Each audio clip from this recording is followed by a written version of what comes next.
張繼聰最近跨界挑戰新領域，首度擔任舞台劇監製。呢日佢聯同劇中演員廖子妤、朱柏謙、何嘉莉等出席記招。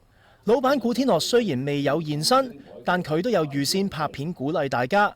作為 P 牌監製嘅阿聰，雖然要挑戰自己唔擅長嘅領域，但好彩佢話壓力都唔算太大。因為其實唔係就係得我監製㗎嘛，即係仲有張志敏啦，仲有郭芙啦，咁佢哋都喺佢哋嘅領域裏面其實好叻嘅。咁我覺得做監製我就係同即係古老闆講嗱，第一件事即係你好支持我做呢件事啦。咁我唯一報答你就係唔好蝕咗你啲錢啦咁樣。咁所以就即係要計數咯。其實做監製最緊要我覺得就係即係所有嘅開支你都要好清楚。咁所以呢個就牽涉就真係要好有經驗啊，好有技術啊。所以係台前幕後其實都係我好信得過班底。咁就好知道即係要用得其所咯，所有錢都嚇。咁所以都呢個都係挑戰嚟嘅。做演員其實你係演好自己嘅角色啊，即係做好你自己就得。但係做監製就有好多未知之數係，我發覺係即係你一定要慣呢樣嘢。如果唔係係會好要成日睇中醫咯。即係如果唔係會飆冷汗啊、口乾啊、瞓唔到啊。即係因為你冇話咩啊。即係淨係揾演員啊！我嗰時揾佢哋啦，打俾佢哋啦，咁跟住等，咁你都唔可以即刻問人你做唔做啊？即刻答我，你唔可以噶嘛，你都要等人哋即係個零兩個禮拜，即係點啊？你覺得點啊個劇本咁？因為佢哋即係如果唔做咧，我又要 plan B，又要諗過晒所有人。咁呢啲其實都係好似等緊通勝咁咧，究竟點啊？幾時望天打卦？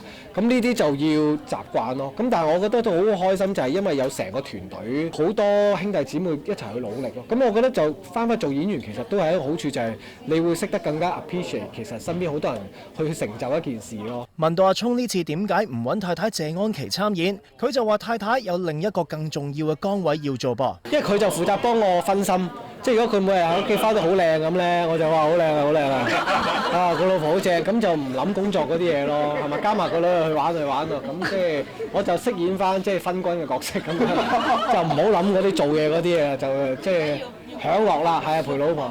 係啊，咁我就同我老婆 enjoy 玩下，即係同個女啊，同個仔啊咁咯。咁我覺得呢個都係平衡啦。兼任導演嘅朱柏謙呢次將會同廖子妤同埋何嘉莉飾演一家人，有兩位女神做老婆，朱柏謙呢次真係享盡豔福啊！好幸福啊！即係好正啊！即係同佢哋兩位合作，我好期待嘅。阿宇其實我哋就識咗一段時間，我哋就之前拍過節目啦，係十幾年啦，係啊，當時拍一個藝術嘅節目，咁啊拍過幾次嘅，睇下喺舞台上面同你困又會點樣嘅嚇，我好期待嘅。係啊，呢年就我係即係女神啊嘛，係啊，即係我哋嘅年代係咁樣嘅，所以就好。我而家小牌走啦，係咪？係，我講唔到落去啦。我同老婆報定案先啦，今次有兩個老婆。報案都冇用㗎，係啊，報案都唔會有用㗎啦，係啊。咁點算啊？咁我為藝術犧牲啫嘛，犧牲。即係今次即係由做女變咗做老婆，會唔會犧牲咗？又唔會嘅，咁做戲啊嘛，我都做過子華神嘅阿媽啦。